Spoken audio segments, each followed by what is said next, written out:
cuando estábamos planteando la serie, una de las cosas que nos motivaba a María y a mí, y de las que hemos estado hablando varias veces, es realmente la pandemia nos ha traído una aceleración de muchas situaciones, pero en todo esto hemos visto el cambio en las dinámicas de trabajo. O sea, antes era verdad que trabajábamos, nos esforzábamos mucho en encajar en un mundo laboral y ahora parece que no está tan claro que tengamos que encajar en él, sino que él tiene que encajar en nosotros.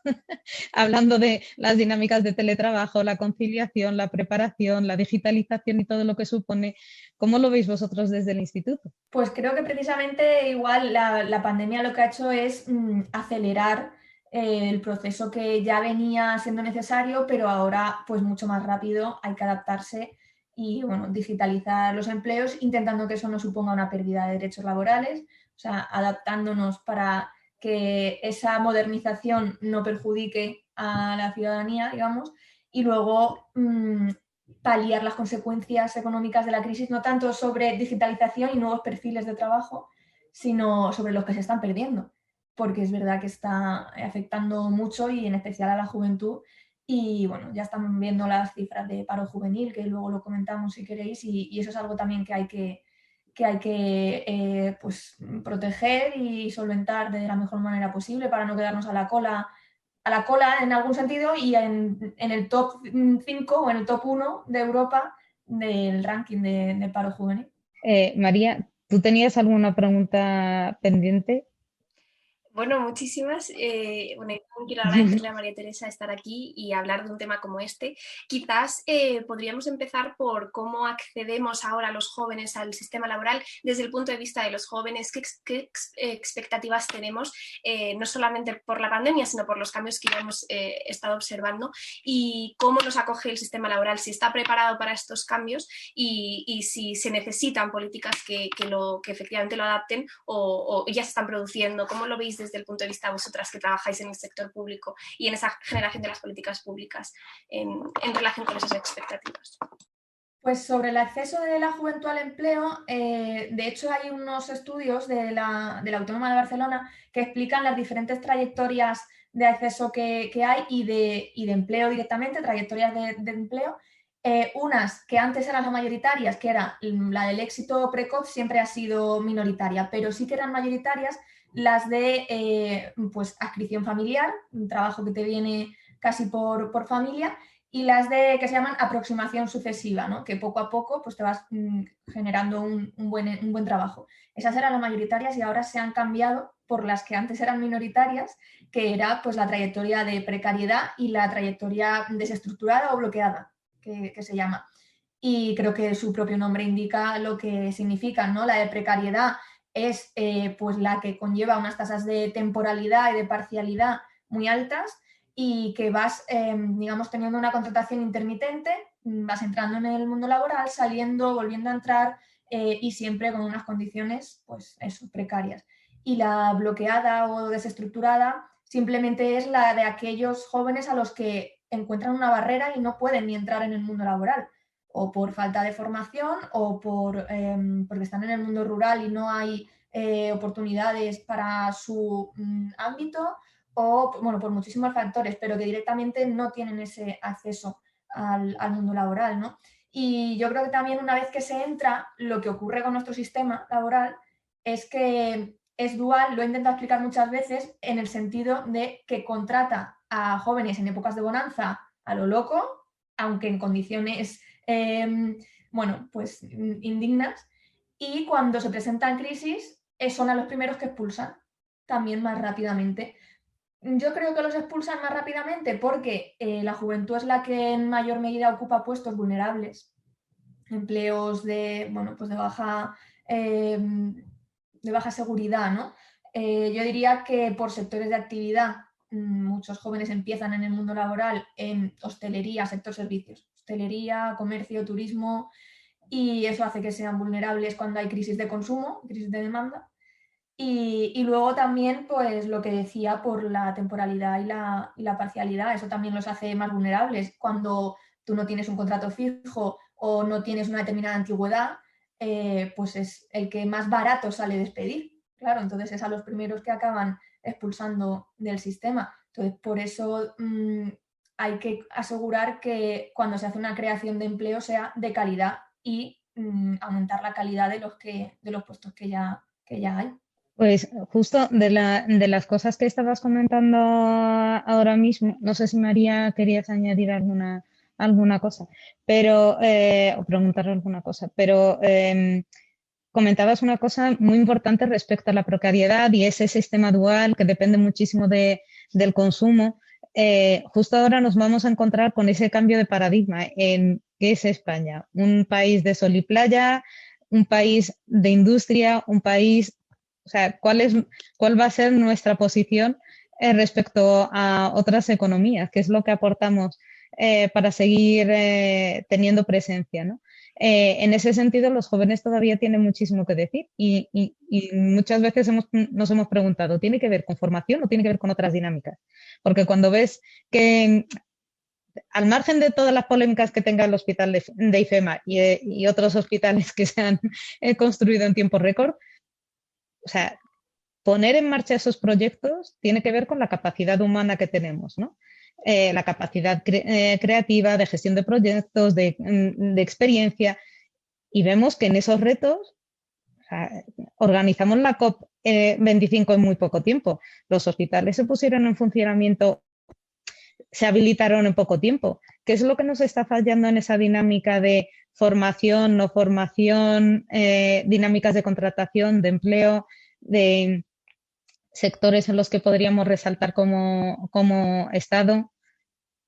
Bueno, yo creo que es que paradójicamente pasan las dos cosas, ¿no? Que por un lado sí que es cierto que deberíamos invertir más en formación y en un tipo de formación que es la que se está requiriendo, o sea, en nuevos perfiles profesionales y en formación profesional, que es la que más inserción laboral tiene, pero no podemos echarle toda la culpa a la formación tampoco, porque luego ocurre el fenómeno contrario, que es que hay jóvenes sobrecualificados y que de hecho muchas veces no les aceptan en un trabajo por la sobrecualificación. Entonces, ocurren las dos cosas, ¿no? Yo creo que lo que hay que hacer es una transformación digital, por supuesto, y también sostenible en el sentido de vinculada a los criterios ecológicos que demanda pues, cuidar del planeta, ¿no? También lo han dicho mucho los jóvenes. Y mientras tanto, adaptar los programas que hay tanto de educación, de formación, como de empleo. O sea, los programas de fomento de empleo juvenil no han sido efectivos, las cosas como son, y no han sido efectivos por muchas cosas que ahora si queréis comentamos, pero es cierto que no es que la juventud no quiera trabajar o no quiera formarse. Hay juventud que quiere trabajar y no encuentra la manera de formarse, y hay juventud que está formada y no le dejan trabajar. Entonces, yo creo que es un error y es una estigmatización clásica la que se ha venido haciendo de discriminación juvenil, la de los ninis, que es que no quieren ni estudiar ni trabajar, y creo que es todo lo contrario. En todo caso es que no se le ha dado ni oportunidades, ni futuro, pero desde la administración haciendo un poco de autocrítica, ¿no? Entonces, antes de echarle solo la culpa a ellos de su falta de voluntad, de lo que sea, creo que es injusto y que hay que mirar hacia adentro y ver las oportunidades que se dan y la inversión que se hace en formación y en empleo juvenil. Y ahí, justamente además, creo que tenemos un papel muy importante, o que tienen un papel muy importante las administraciones públicas, porque si no, los gigantes tecnológicos ya están empezando a dar sus propios máster que te sirven de más cualificación que cualquier otro título. Entonces, no sé si quizás el entorno educativo debería volver a repensar ese modelo, ese marco laboral, porque al final, tal y como yo lo veo, está bastante enfocado al trabajo que se demandaba o que se sigue demandando mayoritariamente, pero que, como tú has mencionado, era el mayoritario hace unos años, y sin embargo se está apropiando de la educación que le corresponde al futuro laboral otras entidades mayores. Quería ver qué opinabais sobre esto y sacar otra cosa rápida, y es que habéis dicho que falta conversación sobre todo esto. Yo creo que igual que se está haciendo la conferencia de Europa, que empieza ahora y que va a pensarse, quizás sería bien que hiciésemos la conferencia de España y poder pensar qué empleos queremos, cómo queremos formarlos y cómo empoderar a los jóvenes desde el inicio de sus carreras laborales, también en esa reflexión que a lo mejor este es los primeros pasos para ella, ¿no? Este contrato social. Pues fíjate, yo creo que aunque es cierto que la educación no tiene que tener solo un enfoque de empleabilidad, porque en fin, también hay que valorar el saber por el saber, ¿no? El conocimiento.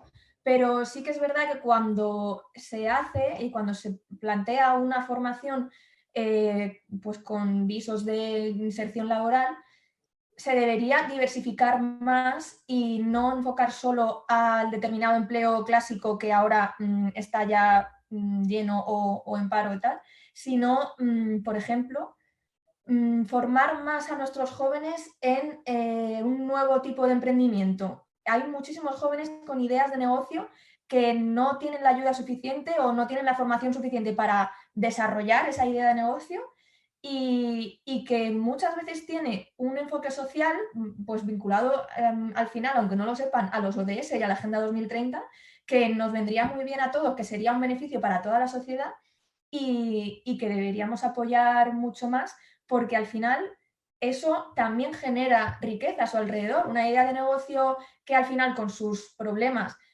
con sus dificultades, tenga éxito, si es con ese enfoque social, puede ser beneficiosa para todo el mundo, ¿no?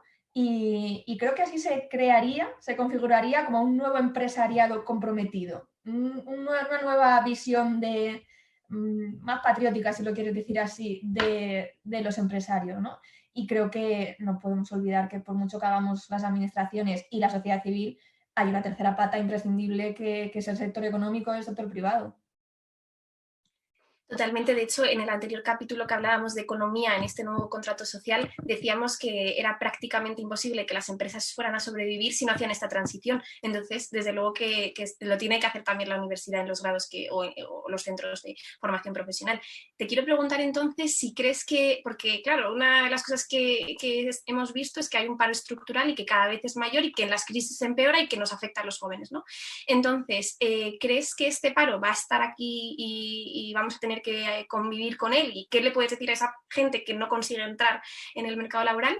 Y si quizás son estas nuevas vías y estas nuevas formas de entender el empleo la solución a ese paro. Quizás más emprendimiento, porque igual las medidas que hemos estado tomando hasta ahora no funcionan. Sí, bueno, no solo emprendimiento, es verdad que es una pata, pero no solo. Yo creo que no podemos acostumbrarnos a estas cifras de paro juvenil, que no podemos perder la esperanza, porque bueno, es cierto que siempre se dice que los jóvenes son el futuro, no solo el futuro, son el presente, también tienen que tener trabajo y oportunidades ahora, durante el tiempo que están siendo jóvenes, porque precisamente luego eso va a repercutir en que cuando sean más mayores pues hayan contribuido a los servicios públicos, hayan invertido en el país.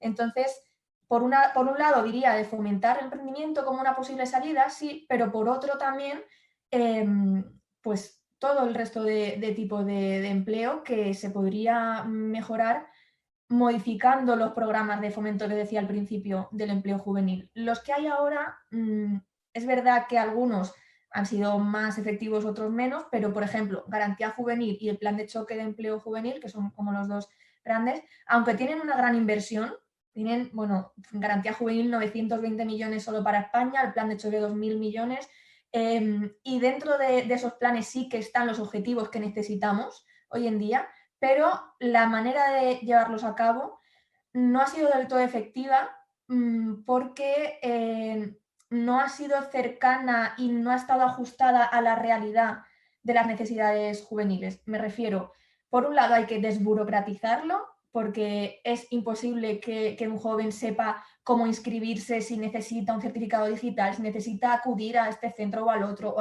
La administración te marea, básicamente. Y luego tampoco ha habido un acompañamiento integral y es lo que hace falta, porque no puede ser que esos programas supongan una colocación rápida en un puesto de trabajo, que sí que, vale, Garantía Juvenil, tú te inscribes, hay 2 millones de jóvenes inscritos y tienes un plazo para recibir ofertas de empleo, para recibir formación X.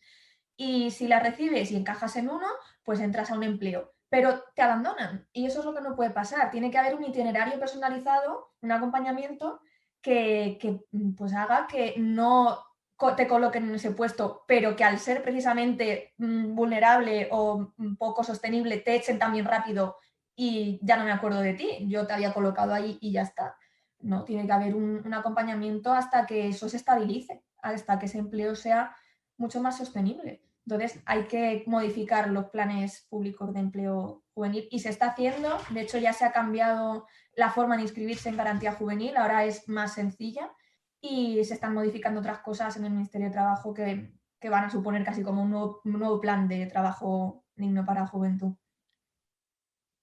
Pues es curioso que lo comentes porque yo desde el ayuntamiento llevo el tema de empleo y la agencia para el empleo y entonces esto de que te pones a revisar, a ver cómo hemos llegado aquí y cuáles han sido los últimos, o sea, desde incluso antes de la fundación de la Unión Europea, cuáles eran los paradigmas de empleo, cómo se quería acabar con el paro o cuáles eran las acciones que se estaban realizando para mitigar, pues eso, el desequilibrio entre jóvenes, no jóvenes, mayores, mujeres, migrantes, no migrantes, con todo, pues vas viendo las olas, ¿no? Al principio el problema era del paro y la poca especialización y luego empezó la especialización y luego la oleada de migración y luego vas viendo cómo iban cambiando los topics, se iban ampliando y algunos de ellos se iban mitigando, ¿no?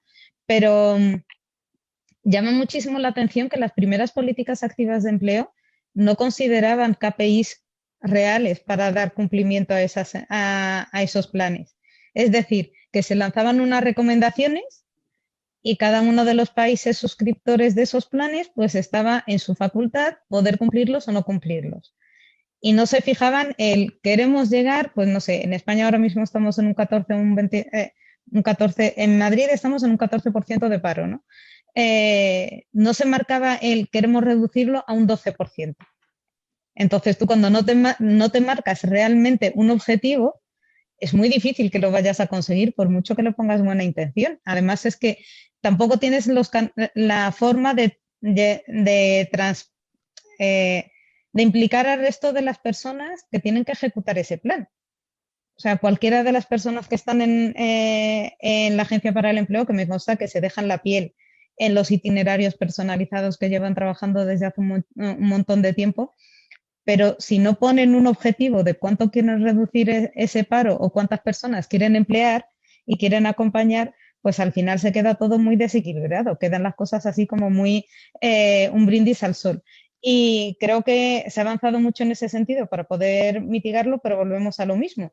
Tú no puedes estar dando, lo decías ahora con los planes de garantía juvenil, le das una formación específica en ciberseguridad, en digitalización, en diferentes temas de reciclado que tienen que ver con la sostenibilidad y tal, pero no le orientas en cómo puede autoemplearse o emplearse de una forma digna, le vuelves a dejar vendido o vendida a esa persona que ha dedicado tantas horas a formarse pensando en que esto le iba a habilitar a tener una mejor opción de vida, una mejor carrera. Entonces, ¿tú crees que tiene que ver únicamente con la burocratización y el acompañamiento o que también las empresas están haciendo poco por su parte para acoger a esas personas y tener, bueno, ser un poco compinches o un poco aliados estratégicos del Estado para la empleabilidad de estas personas, Claro, de los jóvenes sobre todo? fíjate que es verdad que los programas europeos no suelen aterrizar, lo dejan un poco en abstracto y en manos de los Estados miembros que desarrollen sus cosas, pero en España es verdad que precisamente para aterrizarlo a lo concreto, porque yo creo que las políticas públicas tienen que aterrizarse lo máximo posible, si no son brindis al sol, por eso se hizo el plan de choque y creo que eso está vigente y ese sí tiene objetivos claros, los estaba mirando porque lo tenía por aquí y sí que lo que decías pone objetivo 1, reducir la tasa de paro al 23%. Ojalá, pero están en 40 ahora. O sea, está muy lejos de eso, ¿no? Y otros objetivos de incrementar la tasa de actividad al 73, reducir un 20% la brecha de género, etcétera. Y justo también este plan de choque, que es del 2019 al 2021, todavía está vigente y máxima vigencia si cabe ahora, daba bonificaciones a las empresas para contratar a jóvenes, ayudaba a las cuotas de autónomos, o sea que está muy bien desarrollado el plan de choque, pero luego cuando se llega a la relación con el joven directamente es cuando falla un poco más. Pero también es verdad que es muy complicado y no solo tiene que ver con la relación con el joven o con el organismo que lo lleve o con la burocratización, sino con la normativa, porque no basta solo con crear un plan de choque o una garantía juvenil, es que hay toda una normativa laboral más amplia que no tiene que ver solo con juventud, que está haciendo que se perjudica a la juventud. Me refiero a la reforma laboral de 2012, básicamente.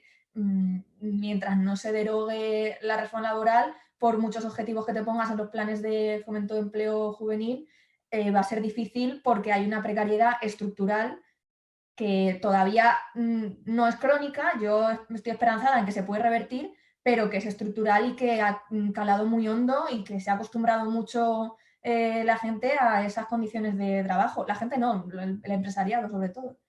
Entonces, sí, totalmente falta compromiso por parte de los empresarios que no hagan contratos basura para tener a un montón de chavales ahí en cualquier condición. Chico, que si al final vas a ganar tú más también si le das unas buenas condiciones. Entonces, un poquito de compromiso con tu propio país al final haría mucha más falta.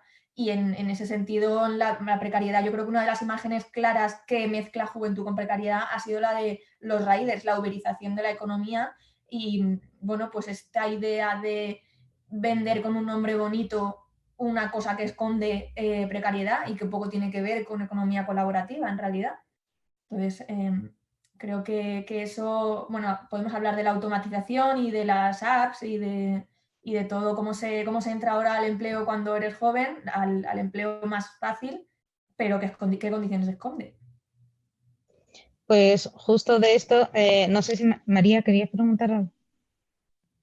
Iba a apuntar solamente que muchas veces cuando hay un colectivo que está claramente vulnerado históricamente, se acoge sus demandas como si fuese una parte aislada de la sociedad y como si tuviese su ley, pero no de manera integral en todas las demás. Entonces, quizás lo que hace falta es ese enfoque de verdad transversal a todas las políticas y que los jóvenes no se siga pensando en ellos como el futuro, sino realmente como el presente y que todas las leyes, igual que tienen o deberían tener enfoque de género, también tengan esa perspectiva intergeneracional, que no dudo que sea necesaria, pero desde luego que también incluya a los jóvenes y que pues, se deroguen ciertas cosas que yo ahí no soy para nada experta, pero que sí que veo en mi alrededor, que es cómo se explota a los becarios, y cómo eso sigue siendo normalizado y además legal. Entonces, que no solamente en las leyes hay esa perspectiva transversal, sino que cada vez que surge, y aquí a lo mejor podemos hablar de toda esa automatización que propones, cada vez que surge un cambio social, se entienda que también surge una nueva brecha social y que si no tenemos esta perspectiva integrada e integral, no, se van a generar más desigualdades y a los jóvenes les azota de una manera mucho más atroz. Pues estoy totalmente de acuerdo. Precisamente es verdad que las problemáticas que afectan a la juventud son transversales y eso lo complejiza todo, pero es que estamos aquí para hacer cosas complejas. Entonces, hay que hacer un esfuerzo por poner la visión juvenil en prácticamente todo lo que se hace, porque no es solo empleo, en realidad, es vivienda y emancipación, que va mucho más allá de la vivienda y el empleo, es educación, es participación, es un montón de ejes que se tienen que tener en cuenta prácticamente en todas las políticas públicas. Y lo que ocurre también es que hay una visión muy adultocrática en nuestra sociedad y que se tiende a sectorializar las políticas de juventud como principalmente pues educación no formal y campamentos y ocio educativo, y que es muy importante también, pero entonces en todo lo demás, que es lo que apunta a las condiciones materiales de vida, no te dejan entrar. Y son los mayores los que van a hablar por ti y van a decir qué medidas te pueden venir bien o cuáles no, sin escucharte y sin en realidad tener en cuenta lo que estás viviendo en ese presente, porque igual cuando ellos fueron jóvenes no estaban las cosas igual. Entonces, pues en cada momento, en cada etapa histórica hay que escuchar a todos, y por eso yo insisto mucho en que la juventud no es solo una etapa vital, un momento de transición a la vida adulta, es una condición social compartida. Entonces no se puede tratar solo pues como un colectivo que está ahí muy bien, que no se sabe dónde y qué hace y pasando la edad del pavo, ¿no? O sea, no se puede tratar así, se tiene que tratar como parte de la sociedad adulta ya, que tiene que entrar y que tiene que hablar por sí misma, como sí que han conseguido los mayores, por ejemplo, si son un colectivo, un sujeto político con voz propia. Pues súper interesante. De hecho, nosotras cuando empezamos esta serie estábamos hablando de qué temas faltan por descubrir dentro del entorno de los jóvenes, que muchas veces parecen como discusiones de mayores. No vamos a hablar de, o sea, no es que no te surge hablar entre tus amigos o entre tus amigas o tus compañeros de clase o cualquier cosa. Vamos a hablar de nueva democracia, salvo que estés en carreras súper específicas, normalmente no sale el tema. O sobre el empleo, pues todo el mundo está pendiente de acabar y insertarse en el mundo laboral y todo el mundo pues se intercambia. Es que me han llamado de aquí o la entrevista que tuve no sé cuántos son, mi amigo trabaja, mi amiga trabaja en no sé cuántas y van contándose las experiencias, pero no se plantean qué cambiarían de cara al futuro en todas esas condiciones laborales para poder tener una vida digna. Yo Y creo bueno, sí. un apunte a esto, que es que yo creo que por un lado hay que trabajar el fomento de la participación para hacer entender a los propios jóvenes que tienen que hablar sobre sus cosas, que tienen que organizarse y asociarse o fuera del asociacionismo, pero participar en la vida pública, porque al final les afecta. Pero por otro lado también a la parte adulta hay que hacerle entender que tienen que perder el miedo de escuchar a los jóvenes, porque básicamente molesta, más cuando estás en política, que la naturaleza joven es crítica y es agitadora y es cuestionadora. Y eso a veces no viene bien, ¿no? Entonces, las dos partes tienen que entender algo. Los jóvenes que pueden ver frutos de su participación, tienen que acercarse a las instituciones y recuperar un poco la confianza en la utilidad. Y por otro lado, las propias instituciones y los adultos entender que en realidad beneficia escuchar esa voz crítica porque enriquece, no tenerle miedo, sino permitir integrarla y permitir que te remueva, porque al final remover casi siempre mejora. Sí. Pues muchísimas gracias por estas reflexiones. Te quería compartir unas encuestas que lanzamos la semana pasada cuando anunciamos el directo. Y esto va a enlazar con la siguiente parte que hablaremos sobre esto de la automatización, la digitalización y la siguiente etapa evolutiva de, de nuestra sociedad, ¿no? Preguntábamos, ¿crees que en el futuro tendrás un solo empleo o trabajarás para varios clientes? Entonces, las personas que creían que iban a trabajar para una sola empresa, cliente o cualquier cosa, era un 35%. O sea que un 65% asumía que lo de la carrera laboral pensada en que me contratan un día y estoy allí 15, 20, 35 o 40 años, o sea, ese sueño ya no existe. Y luego, por otra parte, tenemos que acostumbrarnos a cifras de tasa de paro altas. Un 22% decía que sí, y yo creo que allí podría estar influenciado por el efecto pandemia y también la automatización y todos los riesgos que estamos viendo. Y el 78% pensaba que deberían bajar. O sea, quiero decir que tenían el compromiso y la esperanza de que bajasen. Y la tercera y última pregunta que les hicimos fue, ¿crees que el teletrabajo ha venido para quedarse? Y el 85% opina que sí. Entonces, con estas situaciones en las que antes hablábamos de precariedad, de la inestabilidad que supone que alguien no sepa si va a estar mucho tiempo, poco tiempo, si se tiene que esforzar mucho para demostrar resultados en su puesto de trabajo o no.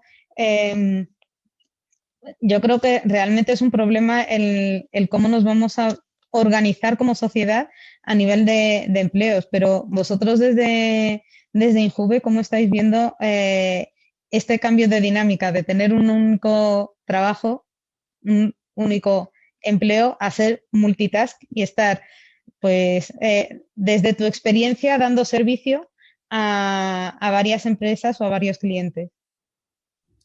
A ver, yo es que creo que eso no es que la gente quiera estar multiempleada, no es que nadie No. quiere salir de un trabajo y entrar en el otro. Simplemente es como una resignación por la situación de precariedad tan estructural que hay, ¿no? y cierto pesimismo porque pues, no se ve una salida. Es que a los jóvenes se les están borrando los horizontes de futuro y cualquier aspiración de mínima estabilidad. Podrías haber preguntado, por ejemplo, ¿qué forma de estabilidad ves? Y prácticamente todos hubieran dicho opositar. Es que la juventud solamente piensa en opositar porque es la única manera de encontrar un poquito de estabilidad para tu vida, ¿no? Pero yo creo que los cambios culturales, estos cambios culturales de estar trabajando siempre en la misma empresa, no digo para muchos, sino estar, por ejemplo, 40 años como está la generación de mis padres en su fábrica o en lo que sea, la generación del baby boom, pues ha tenido casi un mismo empleo siempre, ¿no? Ese cambio cultural no se da solo en el empleo. En general se nos ha flexibilizado mucho la vida, quizás involuntariamente, o sea, no ha sido nuestra petición, pero ha ocurrido, y por eso también ya no hay una mentalidad entre la juventud de adquirir una vivienda en propiedad. Por ejemplo, se vive de alquiler porque no sabes qué trabajo vas a tener dentro de 5 años, o si es en esa ciudad o si es en otra. También movilidad geográfica, es todo mucho más, pues eso, movido, ¿no?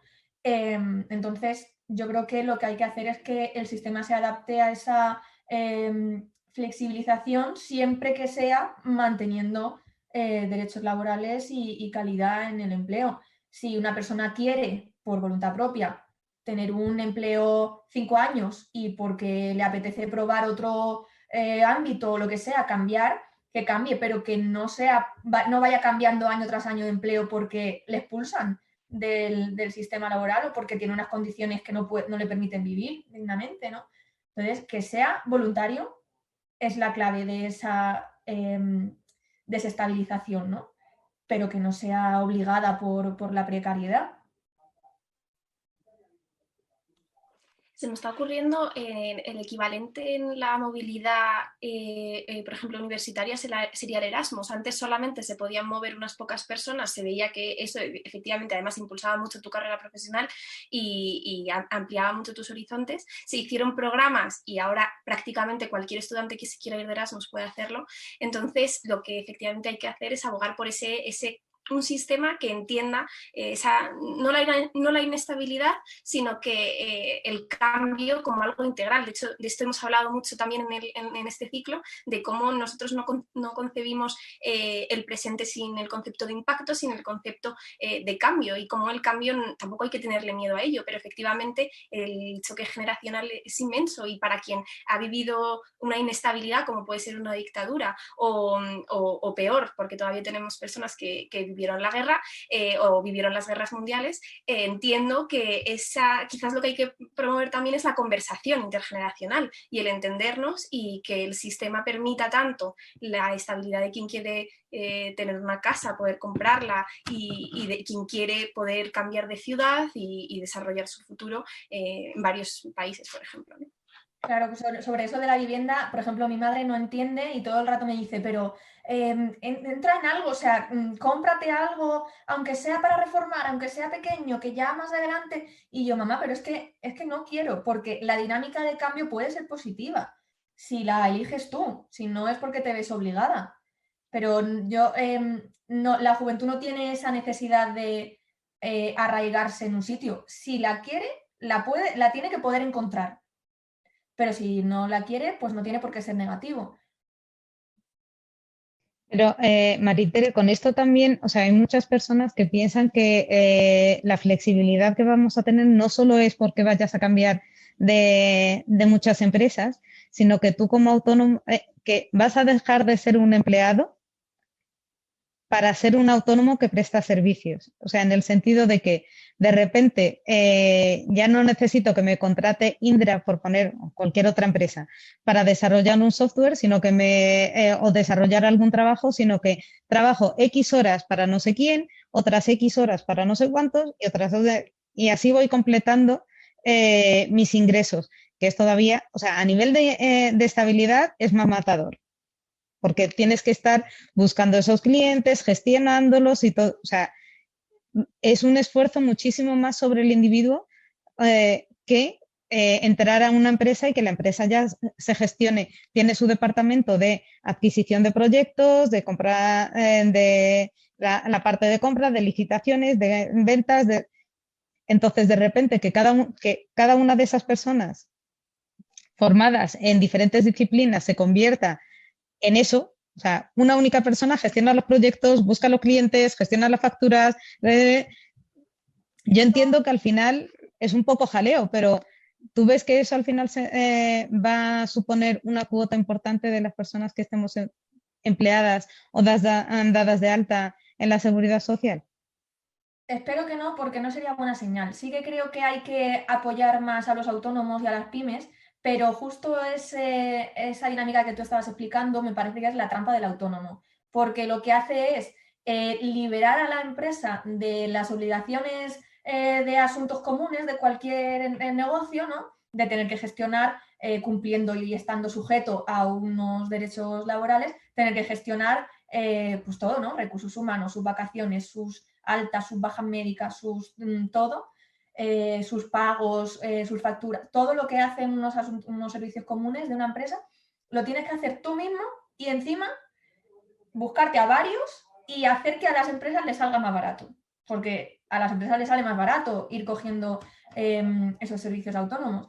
A los periodistas les pasa mucho eso, los freelance, la trampa del freelance, ¿no? Me ha recordado.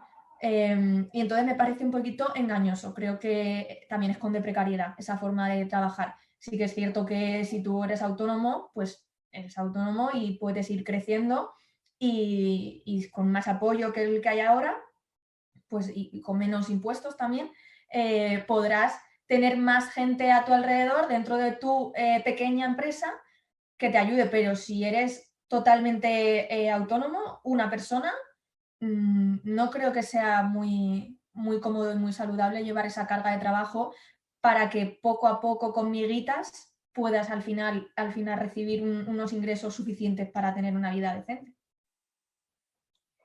Y si realmente esto ocurre y se empieza a subvencionar más el ser autónomo y empezamos a cubrir ciertas tasas de paro con esta nueva modalidad, ¿qué ocurre con el modelo que tenemos ahora mismo de grandes tiendas, que de hecho hemos ido viendo cómo ha sido progresivo el cierre de todas las pequeñas, de todo lo local, se ha ido agrandando lo internacional o las multinacionales? ¿Creéis que vamos a volver de alguna forma? Porque hemos hablado en varios capítulos de esa vuelta a lo local, en al menos la participación, en que cada vez aterrizamos más los problemas. ¿Creéis que también en temas de empleo, en lugar de tiendas enormes que den suministro a toda España, va a haber más tiendas más locales, empresas más pymes, frente a ese modelo de gran empresa que soluciona muchos servicios o problemas? ¿Pero te refieres que va a hacer ese cambio a raíz de la pandemia? ¿Que por la pandemia va a haber más comercio local? No tanto por por la pandemia me interesa también lo que pienses sobre ello, pero me refiero más a si la mentalidad de los jóvenes realmente está cambiando y todos queremos emprender nuestra propia startup, si realmente el modelo a largo plazo parece que tiene más que ver con cosas más personales, más pequeñas y más locales. A ver, es cierto que cuando pues eres joven, tienes esa naturaleza emprendedora casi innata, ¿no? Porque tienes muchas ideas y quieres llevarlas a cabo sin necesidad de que nadie te controle. Pero en realidad la juventud es muy heterogénea, hay de todo. También hay jóvenes que tienen claro desde muy pequeñitos que quieren ser funcionarios o que quieren ser profesores o que quieren ser, no sé, trabajar para otro en cualquier ámbito, ¿no? Alguien que sepa que quiere ser periodista en un medio, que quiere estar en una fábrica, lo que sea. Entonces, no sabría si generalizar eso, aunque es cierto que sí que se tiene una voluntad emprendedora, más en la juventud que en otras edades. ¿Qué pasa? Que para desarrollar eso y que realmente ocurriera lo que estás comentando, que ese desarrollo del emprendimiento juvenil supusiera más comercio local y menos multinacional, tendría que ir aparejado con políticas públicas que lo fomenten. No solo cuenta la voluntad de uno, cuenta que cuando tú tienes 20 años y tienes una idea y haces una startup, o tienes un colchón familiar que te permite desarrollarla independientemente del apoyo público, o si no tienes ese colchón familiar, tienes que encontrarte con ayudas públicas que te permitan desarrollarla. y aún así vas a tener dificultades. Me leía el otro día un artículo del riesgo de idealizar o romantizar la idea de emprendimiento sin tener en cuenta lo duro que es pasar por ese proceso y las depresiones y ansiedad que muchos jóvenes intentando tener éxito con una idea de negocio han acabado pues enganchados a ansiolíticos y con ayuda psicológica, ¿no? Y también me parece un punto a destacar que emprender no es todo de color de rosa. Emprender tiene sus riesgos y sus cosas problemáticas, ¿no? Si fuera a emprender para hacer pequeños negocios y fomentar el comercio local, pues sí que debería fomentarse más y desde lo público y conseguir que eso se cambiara el modelo. Pero ya digo, aparte de ayudar a los emprendedores, en paralelo también habría que no ayudar a las multinacionales. Me refiero un poquito de responsabilidad fiscal y esas cosas, ¿no? Entonces, es que todo va unido a las políticas públicas. Yo creo que en la pandemia si algo nos ha quedado claro es que muchos de los modelos que estaban bastante afincados de repente ya no lo estaban. Entonces, parecía normal y natural salir al centro comercial a hacer tus compras y tal, y de repente los centros comerciales pues no eran un espacio muy seguro para poder estar. Entonces, cuando de repente le dices a la gente que no puede ir más allá de 1 kilómetro de su zona de su vivienda, para poder hacer la compra y se encuentra que no tiene servicios de proximidad, da que pensar. O sea, quiero decir, hay muchísimas zonas en España que por ser ciudades dormitorio, por ser pueblos dormitorio, por estar muy cerca de otros núcleos comerciales mucho más atractivos o cualquier cosa, han favorecido y otras muchas dinámicas sociales han hecho ese pequeño comercio que teníamos todos ubicados en nuestros barrios, que sabías dónde tenías la mercería, la ferretería, la ebanistería, cualquier cosa de esta, la tienda de muebles, de electrodomésticos, cualquier cosa que se te ocurriese, lo tenías en un radar de 500 metros o de 15 minutos andando, de repente te encontrabas con que, pues, eso había cambiado muchísimo. Ya no tenías todos tus servicios alrededor y en ese sentido yo creo que al final la población ha entendido que comercio local no es solo comprar cosas. O sea, tiene un rol de cohesión social que no habíamos parado en ello. O sea, no es lo mismo que tú vayas a hablar con tu frutero y al mismo tiempo sociabilices con él y no sé qué, y también te ayuda a decirte, oye, pues no sé quién tu vecino de no sé cuántos lleva 3 días enfermo, y entonces te preocupes por él y le vayas a acompañar o preguntar si necesita alguna cosa, que únicamente ir, coger 4 cosas que necesitas y te vuelves a tu casa, ¿no? Entonces, creo que con la pandemia han cambiado un poco la perspectiva de qué es el comercio local para nosotros como vecinos y como vecinas, independientemente de si vivimos en una gran urbe o en un pueblecito pequeñito, ¿no? Y durante un tiempo para acá yo estaba pensando, ¿qué hay de las agencias de desarrollo local que podrían surgir desde el apoyo ciudadano? Es verdad que muchas veces estamos pensando en lo público, en que tenemos que tener apoyo público porque al final es lo que más o menos cohesiona todo, con normativas, con apoyo, con la gestión de impuestos, ordenanzas públicas y tal y cual, pero también hay una parte de que los vecinos mismos se organicen para pedir, oye, necesitamos tal servicio, por favor, una farmacia de más o un centro de mayores más específico, pero igual que lo hacen con esas cosas, pedirlo con otras que son de servicios privados, pero son de uso público, ¿no? Entonces, yo sí que veo allí que hay un margen muy importante para el emprendimiento, que son emprendimientos locales en un entorno muy concreto, y que el margen de fracaso va a depender de que el resto de la población, de los vecinos y de las vecinas, empaticen con ese emprendedor.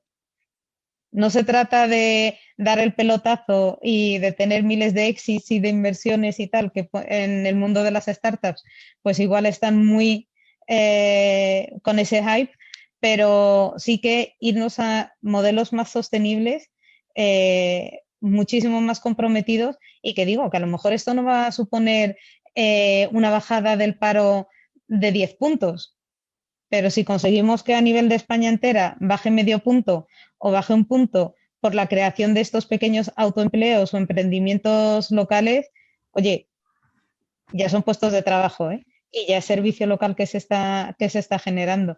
No sé si en alguna de las conversaciones que has tenido con emprendedores, con ayuntamientos, con otras delegaciones de centros juveniles y tal, te han trasladado esta necesidad de emprendimiento local. Sí, y de hecho es una de las líneas de trabajo que nosotros estamos haciendo desde el Instituto de la Juventud porque creemos que lo local es lo más cercano al ciudadano y al final es lo más útil como política y hay que municipalizar mucho más los servicios, ¿no? Y entonces lo hemos lanzado incluso alguna subvención a través de la Federación de Municipios y Provincias para proyectos que fomenten en realidad todos los ODS iban dirigidos a los ODS, ¿no? Pero ahí también está una visión de bajada de la pobreza, mejor calidad del empleo, más sostenible, medio ambiente, etcétera. Entonces, cualquier proyecto que se pudiera encaminar ahí, y muchos de ellos podrían ser por comercio local, encontraría una ayuda, eso sí, en este caso, impulsado por jóvenes, porque es lo que hacemos desde este instituto, pero ese tipo de ayudas existen también a nivel del resto de la población y creo que tendrían que fomentarse precisamente por eso que dices, porque quizás otro tipo de emprendimiento y de empresas, startups y tal, están más en la era digital, en la nube, pero el comercio local de estar en tu esquina y de comprarlo ahí cerca y cuando hay una pandemia y que es tu vecino que te puede ayudar en otro tipo de cosas también, tiene un valor añadido muy importante. Yo creo que esa reflexión de más sostenibilidad y más compromiso y dejar de pensar siempre en el crecimiento, porque si no, ahí vienen esas depresiones y esas, que es al final también lo que nos han inoculado y en lo que tú te tienes que, como si además, haciendo una metáfora con la propia juventud, como si tú tuvieras que crecer mucho para poder hacer cosas, ¿no? Pero parece que eso mismo se traslada. A mí, precisamente, lo que acabas de comentar del mundo virtual es lo que me preocupa, porque tenemos más o menos controlado el mundo de la calle. Es verdad que todavía los vecinos y vecinas podrían, por ejemplo, acercarse más a los partidos políticos de sus distritos, que cada mes les representan en los plenos de distrito, por ejemplo, y eso no ocurre, no es bilateral. Los partidos representan pues, sus intereses y se acercan a las personas a las que quieren representar en los plenos, pero creo que la ciudadanía podría hacer uso de ello. Pero, sin embargo, el mundo virtual me parece que todavía es un incógnito. No existen, por ejemplo, hablando del empleo, los centros comerciales en el mundo virtual, solo existe Amazon, no existen. O sea, que creo que todavía hace falta mucha reflexión de cuál es el mundo sostenible, justo, inclusivo del mundo virtual y cuál es la política que se puede hacer en el mundo virtual, porque parece que es completamente, no sé si anárquico, pero de la ley del más fuerte. Totalmente. Yo sobre esto diría que es un debate enorme e interesantísimo, pero hay que pararse antes de entrar en él a casi hacer un cuestionamiento sobre el propio concepto de el trabajo del futuro en el mundo virtual, la automatización, las aplicaciones móviles, etcétera, la digitalización, porque hasta ahora, a mi modo de ver, es que cuando se ha pensado en eso se ha hecho desde una óptica pues neoliberal, ¿no? Que individualista y competitiva y que nos ha llevado a pensar en el trabajo pues básicamente como una explotación laboral pero cada vez más sofisticada y que ocupa más tiempo de nuestras vidas y más espacio, ¿no? Ahora incluso ocupa el espacio privado que es tu casa porque tienes que teletrabajar y todo se hace a través del ordenador. Por eso comentaba antes lo de la uberización de la economía y el engaño que supone vestirlo de nombres bonitos, pero que luego en realidad no son relaciones laborales equitativas. Y ponerle una web y un diseño gráfico muy bonito y lo que hay detrás no es tan bonito, ¿no? Entonces creo que el principal reto cuando hablamos del futuro del trabajo es disputar esos marcos neoliberales y configurar un discurso y una realidad, no solo un discurso, que sea capaz de proyectar una visión de modernización sostenible, inclusiva, bueno, pues basada en la justicia social, ¿no? Básicamente. Yo creo que es posible que la cuarta revolución industrial sea a favor del ser humano, pero la clave está en ver quién está haciendo esa transición, para qué y quién sale beneficiado de ese cambio, ¿no? Y eso creo que va a depender muchas veces de decisiones políticas que se tomen, aunque también de un empresariado con responsabilidad social. Y en el fondo de toda esta cuestión, yo creo que se encuentra un debate de soberanía, ¿no? De soberanía como sociedad y como ciudadanía, de condición de ciudadanos. Y eso implica hablar de dos cosas, de redistribución de la riqueza y de economía de los cuidados. Redistribución de la riqueza, también lo he dicho, como reforma fiscal progresiva, que las grandes empresas y los que ya están en ese mundo virtual, que tienen muchas ganancias y muchos beneficios, pues aporten un poquito más. Ponerle límites a la evasión fiscal de esas grandes multinacionales para permitir precisamente que la gente pueda hacer un emprendimiento más local. Y bueno, de igualdad retributiva, por supuesto, hablando de género y de igualdad de oportunidades en los servicios básicos, ¿no? Y luego de economía de los cuidados, que implica hablar de corresponsabilidad, de teletrabajo, pero con derechos, como una oportunidad de recuperar tu tiempo de ocio, de descanso, una jornada laboral más reducida. Bueno, esa vinculación a la conciliación, que al final pues es muy necesaria para poder vivir, básicamente. Y para todo eso hay que invertir. Y creo que ahora es un buen momento, no solo porque la pandemia ha acelerado la necesidad de digitalizar, sino porque están llegando fondos extraordinarios de la Unión Europea y porque en principio se van a aprobar unos presupuestos que hacen más gasto social para acelerar esa recuperación en un sentido humano, que no perjudique a la ciudadanía toda esta transición tecnológica. Maritere, en todo esto, yo no sé cuál es tu perspectiva de la digitalización de los jóvenes o cómo están utilizando las herramientas digitales para acceder a diferentes recursos. Decíamos antes que muchas de las trabas con las que se encuentran los jóvenes que están en garantía social es pues la burocracia o cómo encontrar el certificado digital y todo eso. Para ser sinceros, no hay que estar en garantía digital para encontrarte un problema de certificado digital. O sea, y tener certificado digital no es sinónimo de que vas a poder acceder a muchos recursos porque luego están muchas de las plataformas que los registros no funcionan y entonces allí todavía hay muchísimo trabajo que hacer, ¿no? Por no estigmatizar y también asumir las cosas que están mal. Y hay mucha parte de administración electrónica que tendría que cambiar. Pero en todo esto, ¿tú crees que tenemos una cultura digital que nos ayuda a entender dónde están las oportunidades o dónde no están los riesgos para poder evitarlos? O sea, quiero decir, nosotros con la pandemia ha habido mucha gente que se ha tenido que adaptar a las telereuniones porque no sabía ni que existían. A lo mejor había utilizado de refilón a veces, pues una videollamada por WhatsApp. O sea, pero en la faceta personal o en la faceta del ocio o en la faceta de cualquier cosa menos el trabajo. Entonces, empezar a trabajar por WhatsApp, pues es una cosa un poco extraña, porque ya no saben ni dónde tienen los archivos, ni dónde tienen las confirmaciones de las conversaciones con los compañeros y las compañeras. Y lo mismo pasa con otras muchas cosas. Entonces, empiezan a aparecer que sí, falta de cultura digital, entonces ya no sabes ni qué estás haciendo bien ni qué estás haciendo mal, la ciberseguridad por otra parte, todas las brechas que te roban las claves, que te roban las tarjetas, que te roban no sé qué, y sobre todo eso está esto que decías, que hay unos fondos europeos que se tienen que destinar y se tienen que aprovechar para la mejora de las condiciones. ¿Estamos en esas condiciones o todavía nos faltaría hacer una pequeña transición para poder aprovecharlos bien? Todavía nos falta, y por eso decía que es un buen momento, porque es verdad que se va a destinar muchísimo a digitalización. Precisamente se multiplica por 6 el gasto en digitalización en estos presupuestos. Pero por lo que comentabas, creo que hay que hacer algunas diferencias. Una cosa es la falta de cultura digital, que eso tiene más que ver, digamos, bueno, pues con la generación, con la edad.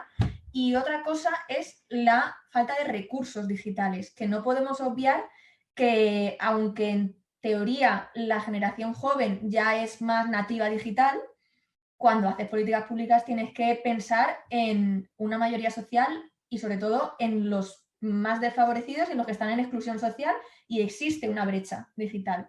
Existen jóvenes que, aunque sean nativos digitales, no han tenido acceso a esos recursos y por tanto no tienen cultura digital. O sea, todo está entremezclado, ¿no? Entonces, no se puede pensar que cualquier joven ya está totalmente adaptado y tiene acceso y tiene conocimientos para entrar en el mundo virtual y buscar trabajo o trabajar por videollamadas o X. Igual se ha visto en la educación, ha habido una brecha digital en la educación para poder seguir las clases online importante. Entonces, no es solo la digitalización, sino el acceso a lo digital lo que hay que solucionar, ¿no? Y yo espero que se haga con esa doble visión, esta inversión, porque antes de poder participar del mundo online, tienes que poder tener los recursos que te permitan acceder a ese mundo. Yo espero que eso se pueda hacer, más que nada porque ya no es solo el certificado digital, que bueno, puedes seguir yendo con tu DNI físico, sino que poco a poco se hace más consulta pública y cada vez más participación ciudadana a través del online. Y para mí, si realmente queremos esa reflexión sobre la soberanía que preguntabas antes, si realmente queremos aprovechar las redes sociales para hacer más participación, a mí me sigue pareciendo muy poco que en el momento en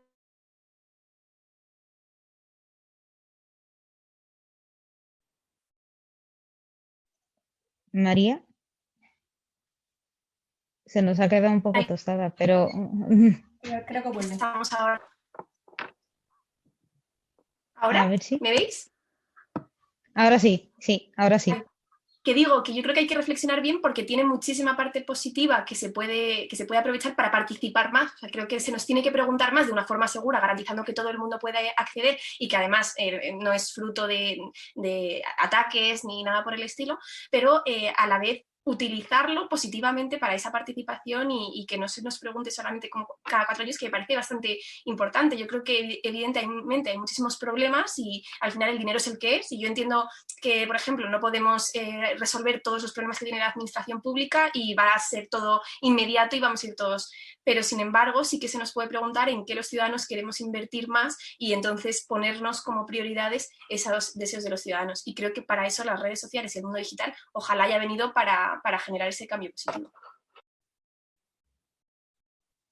Pues sí, esperemos que sea para eso.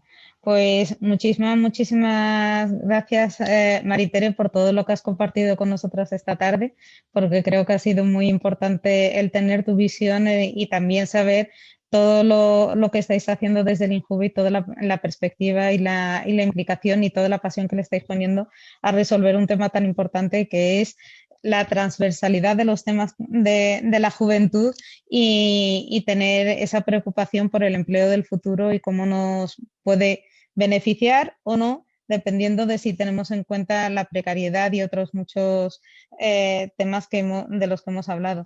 Así que agradecerte este tiempo sacado de tu agenda y nada, seguro que nos volvemos a ver en otra. Muchísimas María. gracias a vosotras. De verdad que ha sido además muy gratificante todos los temas que han ido surgiendo y muy enriquecedor la charla y escucharos a vosotras también con esa visión local que a veces se nos distancia un poco cuando estamos en estatal y me ha venido muy bien recordarlo y reflexionar sobre eso. Así que, bueno, cuando queráis volvemos a hablar y esperemos que quizá podamos conocernos en persona y vernos y mejora todo. Y nada, espero que haya sido interesante.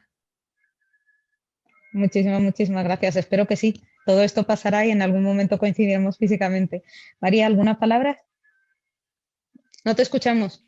Que muchísimas gracias a las dos. La verdad que creo que estos momentos de pararse a reflexionar son los que hacen avanzar cada uno de los cambios que luego se producen en las instituciones. Así que gracias a las dos por, además, ser las políticas que ojalá algún día podamos ser la generación que entramos ahora, porque se nota que os apasiona y que de verdad estáis pensando en las personas que hay detrás, que al final son a las que representáis en las instituciones. Así que gracias por ese trabajo que hacéis siempre y por esta reflexión hoy.